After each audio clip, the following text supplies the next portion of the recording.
I've talked about WarClaw Games' Doom Pilgrim game on this channel a few times. You guys are sleeping on it. This really doesn't get the attention that I feel it deserves. I would like to know why. Why are you sleeping on it? I want you to play Doom Pilgrim. I highly recommend Doom Pilgrim. Why don't you believe me? Go on. I'm listening. Okay, that makes sense. What? All right, well, I won't interrupt you. Keep explaining. Okay, I'm going to stop you right there. So all those reasons are completely wrong. You are wrong and you should feel bad about yourself. There are a couple more expansions to Doom Pilgrim that I would like to really show on this channel. I understand it's not everybody's cup of tea. It is a narrative-driven, sort of, mint tin-sized game. You can get it in its full-sized version, in which case the cards are tarot-sized, and they are just filled to the brim with this beautiful, grim, dark, or I would like to say it's more like grim, bleak art style. No holds barred lore and text, doing nothing but continuously working to doom your character deeper and deeper. However, the game is primarily about crafting your own experience, creating a character, and then putting them through this torment, which you may survive if you can memorize which cards are going to have which effects as you journey through the lands. I've often compared it to Dark Souls in this sort of way, even though every game is going to be different because you shuffle the cards before you draw 3, pick 1, discard 1, and set 1 aside for later. If you can remember the effects of the cards, you'll be more informed in your decisions. You'll play a little bit better every time you play, and eventually you'll just start surviving until you make it to the end of the game. It's simple, it's genius, and I want to talk about the newest expansion, or at least the newest released one, because there's still a crowdfund going on for a couple more things, I think, or I haven't been shipped the latest of the latest just yet. And an aspect of the game that has, as of yet, not been fully explored, well, at least until the release of this expansion, and that is the Miserables expansion for Doom Pilgrim. This is not in a tin format because, honestly, it doesn't have to be completely compatible with all forms and versions of Doom Pilgrim. But these are characters and quests. These actually provide for you pre-made characters and give you different win conditions and maybe a few lose conditions. But I'll let the box explain it a little better than I can. Let's go over to the table. I need to have a name for my table. Will one of you kind souls who are actually watching this episode lend your thoughts as to what I should name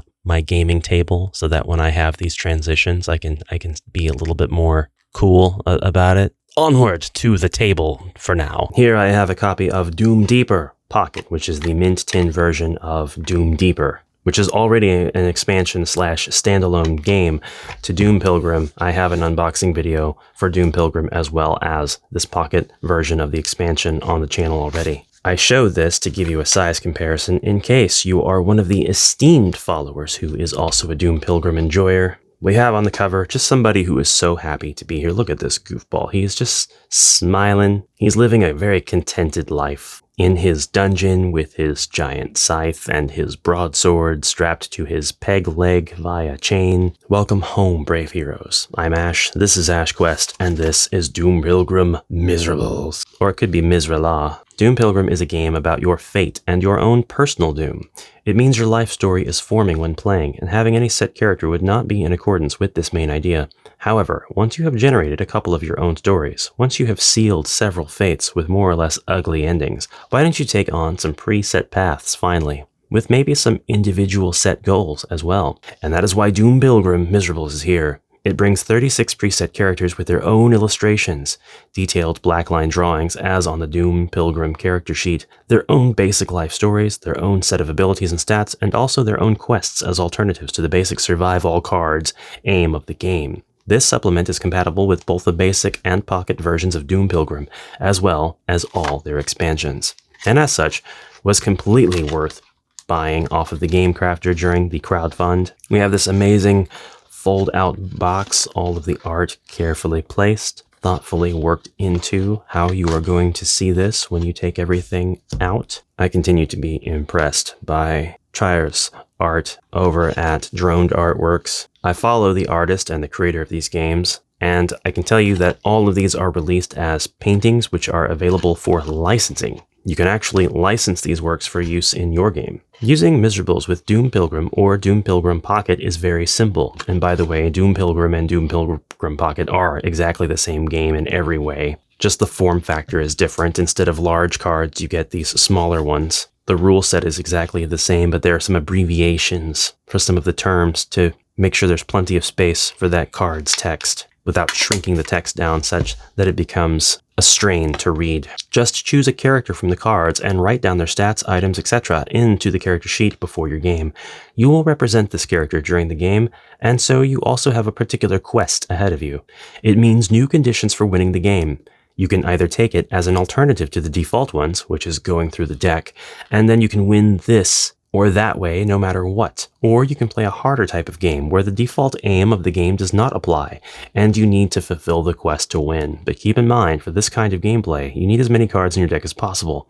Eventually also with the black bag and similar expansions, because you need the fullest set of possible events ahead of you to ensure the condition is even possible to fulfill.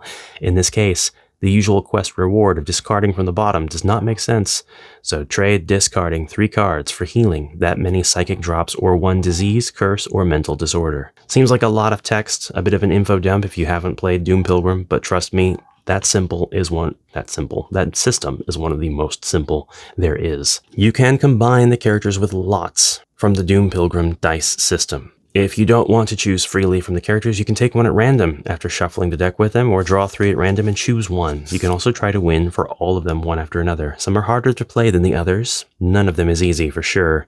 The last but not least thing you can do is using the characters in multiplayer. If you play it competitively, then trade the usual quest rewards, discarding 3 cards, for example, for gaining 1 veto or healing psychic drops. So we'll put this off to the side, and we'll take a bit of a look here at the character's art, and we'll spoil some of the text and rules on the back of the characters that have been generated. I haven't gone through this whole deck myself, so you're going to see some genuine first impressions with this unboxing and presentation. The illustrations are pretty simplistic, sketchy style. They are very consistent with the Doom Pilgrim art style because it is the same style. Hey, is this our guy from the cover? No, he looks like he could be related to him though. We'll go ahead and take a look at all of the artwork. Maybe we'll just land on somebody that we think looks interesting. They all look interesting though, so that's going to be difficult to do. Maybe we'll just take a look at all of these guys and then draw one at random. And yeah, they all look like there's just something slightly off about them, something wrong with this particular entity. And I can tell you if you've played Doom Pilgrim that makes complete perfect sense. There's something wrong with everybody in Doom Pilgrim. This guy with his little imp friend is weird. Here's somebody who looks halfway sort of normal, a barbarian of sorts. Let's read his stats. This is Ziata, the Widow of Blades. Oh, this is a lady. Apologies. In her youth, Ziata was considered unattractive, and many thought they could do anything to her. By the way, there is some adult content in this game, at least through its implications and its inferences, so that's something to be aware of. When I say grim bleak, I mean death, decay, madness, and repulsive acts are abound in this landscape. It's not for nothing though, it's not egregious, and it's not in any way exploitative or super explicit in any way. It's just dark. By the way, these cards feel really good. They have a nice texture to them. They're not like linen, or at least if they are, it's a very, very fine finish. They're not super smooth. They are really, really nice to the touch. So I just wanted to talk about the quality of the material itself. It's nice, very nice. Her early years were a series of humiliations, beatings, and violence until one day, when her soul was broken to the last shred, she reached for 2 axes from the barn. She wanders from village to village, her heavy shoulders burdened with 2 blackened blades, which she calls mother and daughter. It is said that when she gets fired up, she dances with them in her hands so fast that the blades are not visible, only a bloody mist. She does not talk about her past and claims that every violence deserves more violence in return. Her axes count as 2 pieces of battle equipment. Her wounds limit is 6 instead of 5. She is fearless. Her fear and dismay limits are 4 instead of 3. She starts with 1 nihilism. Her quest is, to hell with you. Every time she manages to kill a raider or rapist, discard 5 cards from the bottom of the Your Future deck. No more than once for 1 event. After 3 such events, you win the game. So in this way, it's actually discarding more cards from the Your Future deck, and as soon as you reach the end of the Your Future deck alive, you have won the game. You have made your doomed pilgrimage. But you are also guaranteed to win after 3 of these events. That's just if you manage to kill those 2 types of characters though. Let's continue on and see who else catches our eye. This is basically Shredder. I mean, this is just Shredder from Teenage Mutant Ninja Turtles, right? This is Sir Edgar, the Reinsbearer. Reinsbearer. His horse, a faithful and brave stallion, has been his companion for years, but when the battlefield was swallowed up in smoke and roar, he was lost in a frenzy, leaving behind only the reins, which the knight now carries with him everywhere. He lost his horse, and so he carries the horse's reins. What a madman. I'll never forget you, Friedrich. He did not put down his armor even though it was torn. He did not put down his oath even though he no longer knew who he served. He wanders the blood-stained ground searching for his horse, as if with every step he could see a familiar silhouette among the rubble, in the fog, or among the burned trees. He does not talk about it. He does not ask people. He just quietly follows the tracks in the mud, sometimes talking into the reins, whispering old orders, ordering calm or galloping. In his sleep, he roars like a wounded animal. Sometimes at night, he hears his horse. It is always a hallucination. He can never have a horse until it is his own. See below in quests. His armor counts as 2 pieces of battle equipment. He has the Sir rank. This is important because there are some events in the course of the game that will be different depending on whether or not you have this rank. He starts with 1 Despair, which is a psychic drop type. His quest is, if he finds a war horse, count the words on the line where there is the word horse. If there are exactly 12 words, it is the one he seeks, and you win the game. That is absolutely nuts. Let's move on. We'll set this Chaos Warrior looking fellow off to the side. This looks like a previous coworker of mine. This one's pretty cool. I'll take that one too. The bard's really nice. This is going to replace the Chaos Warrior looking guy. Actually, we're going to go that route. This guy is obviously a fanatic of some kind. So is this one. And so is this one. What are the odds? Okay, continuing on. I would like to find a witch-like character. Oh, this jester. Is that the head of a jester? We'll check him out, actually. And continue on. We have the crazy cat lady of the deck. Look at these cats. We're definitely going to read her bio and her rule set. That guy looks really stuffy. We have 2 people here. I wonder what that's all about. Well, we have this amazing sort of beast tamer person. And we have a person covered in rags. This fellow here who looks like a merchant. And I've actually read the story for this one. I want to read that one to you as well. So spoilers for all of the single cards on the table here as we go through and present these different characters. Let's start with this guy. He looks absolutely nuts. He's Jean Madcap. And he doesn't have a whole lot of lore before we get into his rule set. When the actor's caravan burned to the ground, only his own misery saved him. He lay unconscious in a stable, surrounded by barrels of cheap wine. Once a master of throwing knives, today he mostly throws curses and blank stares. He wants to hear the audience's laughter again, but instead he hears only the crackling of fire in his nightmares. He wanders from town to town, looking for a new troupe of actors, and something to drink. Jean's insanity, mind disruption, and confusion, which are psychic drop types, have their limit 4 instead of 3, as he is a trickster figure. He starts with the set of throwing knives, which counts as one piece, of battle equipment and also as a ranged weapon. When he has any money, he loses 1 gold on entering any town or village, which he spends on wine. His trickster nature allows him to reverse 1 negative effect. Do it once in a whole game and only for 1 action. For example, getting wounds, disease, or dying, and not for a whole card.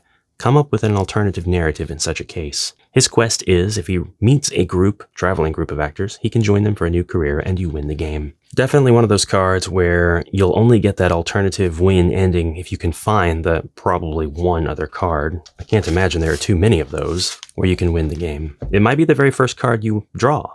I mean, there's a chance. It's a non-zero chance. Okay, it's the Chaos Knight's turn. Now, this guy looks absolutely wicked. This is the walking cathedral. He had once been a common soldier, taking part in the siege of a great monastery. When it was taken, the monks fled, but he noticed one, an old librarian, carrying a handful of small bones in his brown sleeves. The man pleaded with him, protect what others desecrate, and he died in his arms. The soldier, confused and tired of war and his own life, did the only thing he could understand. He stood over the bones and guarded them. 1 day, 2, a week. No one knew why he was doing it. He himself did not know. Then he began to collect other things that he felt deserved protection. Cracked bones from the execution grounds, fragments of broken altars, iron nails from abandoned pilgrimage chapels, leaky censers, and pieces of stained glass. People said he had gone mad. Gradually, he created a walking sanctuary out of his armor, the kind he thought the world needed. He's not a priest, nor a fanatic, just a man who thinks things have to be preserved or the world will fall apart. He starts with a saint badge and can never get a blasphemer badge. This is important because, like the title of Lord, these are alterations to your character that can really determine different outcomes depending on the cards you draw. His limit for wounds is 7 instead of 5, as he is a proficient warrior. His armor counts as 3 pieces of battle equipment. Whenever he obtains a relic, heal 1 psychic drop point of your choice. When he collects 5 or more relics, you win the game, as I presume he will be protecting all that deserves to be protected. Let's go on now to this character with the wild animal. This is Gravik of the Beasts. Gravik was once a tamer in a duke's menagerie, where he taught wild beasts to respect humans. However, he himself lost respect for humans, and human voices began to sound false to him. Animal suffering grew into his soul until one night he opened all of the cages and disappeared into the shadows himself. Now he wanders the land, followed by a dog he never named. He speaks only in a whisper and only to animals. He avoids people, and his face and body are covered in a cloak. Gravik starts with an animal companion, a hound beast. Every time he gains an animal companion, he heals 1 point of psychic drop of your choice. Animal companions can never betray him, not even the biggest ones. If he fights an animal, he has an advantage against it. You prevent a wound from such a fight, but if he kills this animal, he gains +1 to one of these psychic drops after the encounter. Regret, depression, or despair of your choice. He cannot have human companions. Once he has a total of 4, including the one he starts with, his destiny is fulfilled, and you win the game. This creature here, this elderly woman, is Sora, the midwife. She used to be the woman who was thanked by the whole neighborhood. When blood flowed more than tears, it was Sora who held the lamp and whispered soothing words. She gave birth to dozens of children, some in pain, others in joy. But then came the night when she was summoned to a rich farmer. His wife was screaming, her skin burning with fever, and her womb had long been silent. When she gave birth to a dead child, they blamed the midwife. She cursed it, she spoiled the blood, and people hissed. She was being whipped in the back, driven through the street until her flesh cracked and her breath was choking in the dust. Only a desperate run to the fields saved her. She was left with festering scars and a twisted back that would never allow her to straighten up. Since then, she has wandered broken, disappointed with no trace of trust in people. Sora carries a bundle of herbs with her, but rarely uses them to help. When she hears the cry of a newborn, she turns her head to the side. Some say when her shadow bends over the cradle, the child grows hard and insensitive. Her steps move forward, but her soul never returns to the people. Sora starts with Depression, a psychic drop on 1. Her limit of wounds is 3 instead of 5, as she is weak. After every fight she survives, she can heal 1 wound with her herbs. She also heals every disease she gets after 5 regular turns from getting it. When her nihilism reaches 3, you win the game as she finally stops caring what people think or do. This creature and this creature are Iselda, the queen of rats. Oh, that's a rat? What? Once she was just a child in the care of a cruel man who beat and starved her. One night, terribly drunk again, he punished her cruelly. He locked her among hungry rats. They ate her nose, but then somehow decided to spare her. From that moment on, she hid in the sewers beneath the city. There she grew up with rats covered in filth, with a heart even darker than the water around her. Years later, she returned and found her tormentor. She did not finish him quickly.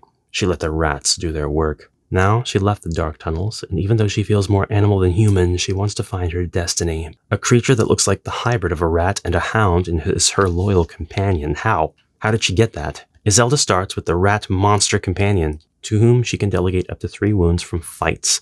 With the 4th, it would die, which she can't allow. After years in the dark, she knows no fear. She is immune to fear, a psychic drop type, but still can succumb to the primordial fear known to all primitive beings. In other words, she's not immune to dismay. She can't have human or animal companions. Both fear either her or the rat monster. Her quest, her destiny is beyond the human realms. If she becomes any type of werebeast, discard 6 cards from the bottom of the Your Future deck. Such a condition also does not count among curses in her case. If she becomes a were-rat, you win the game. We'll continue on with this one. This is Greta and Henrik. In the rain and ashes, a woman and her emaciated son wander through the countryside. She is tall, battered, her face hidden in rags. She carries the stones she collects into a sack. More than once, she has used them to smash the skull of someone who has come too close to them. In her other hand, she clutches a spear with a rough tip made of split gravel. The boy at her side is not a child, although he looks like one. Rotten teeth, dirty claws instead of nails, the look of a hungry animal. When he starts fighting, he bites, scratches, spits blood, and the wounds he leaves fester. They wander together because they have nowhere else to go. The longer they travel, the more stones she has in her sack, the more dirt settles behind his nails. They never talk about their past, as it would not be a pleasant story. Greta and Henrik are immune to nihilism. They have already lost faith in humanity and the world completely. Their wounds limit is 7 total, 4 for Greta and 3 for Henrik. Distribute your damage between them as you want, but once one of them dies, the other is weaker in upcoming fights, getting 1 wound more each time, and he or she also gains +1 depression. Henrik has a good instinct for scams and fraud. If he is still alive, you can, once for a game, nullify the negative effects of a fraud applied on you. The fraud did not happen. Their quest is, when they get the Sir title, they are gaining something they were always entitled to if they told you their past, and this satisfaction discards 3 cards from the bottom of the deck. When they get the Lord title, you win the game. We're almost done. We're going to look at one more of these, and that is the crazy cat lady, and her name is Marika, the Catwoman. I can't believe that her name is Marika, because Marika is my favorite character from Elden Ring, which is one of my favorite games of all time. It is said that Marika was born with 3 umbilical cords, each leading to a small, blind, meowing creature. Oh my god. No, what? The midwife wanted to drown them, but her mother stopped her and said in fear, these cats are her sisters. Since then, Marika has never been seen without her 3 furry guides, who seem to age in reverse. Sometimes they are kittens, sometimes they are disfigured old cats with bare skin. Gray can transport Marika 1 step sideways from reality. For a short time, they become invisible. Fleas plunges so deeply that pain and fear melt away in the surroundings, along with the memories that belonged to them. Bloody Paw can scratch someone's skin as a sign and imprint the mark of death on them. Marika is not a good fighter. 4 wounds will kill her instead of 5. However, she can call upon the magical power of her cats, for each only once per game. Gray can cancel any card currently played that would be disadvantageous to Marika. All effects of this card are cancelled, but you can play the next card straight from the top of your deck without choice. You use the Flea's ability between turns to cure you of up to 3 psychic drops, or a disease, or a curse. You can use the Bloody Paws ability in a combat to prevent up to 2 wounds. Quest. As every Catwoman, she needs as many pets as possible, so discard 2 cards from the bottom of your future deck for every new animal companion. With 3 new such companions, you win the game. And that is a very deep dive look at Pilgrim Miserables. If I were to shuffle these and then draw 3, the 3 that I would draw would be these. And I suppose I would probably go after the one that looks like it's going to win the most, except I kind of am curious about the Bard fellow. This is Rov, the Wanderer with a flute. After every 3 regular turns, his flute play can heal 1 point of a psychic drop of your choice. Once his flute can heal a curse or distract opponents, preventing 1 wound from a fight. But after both abilities are used, the flute loses its power.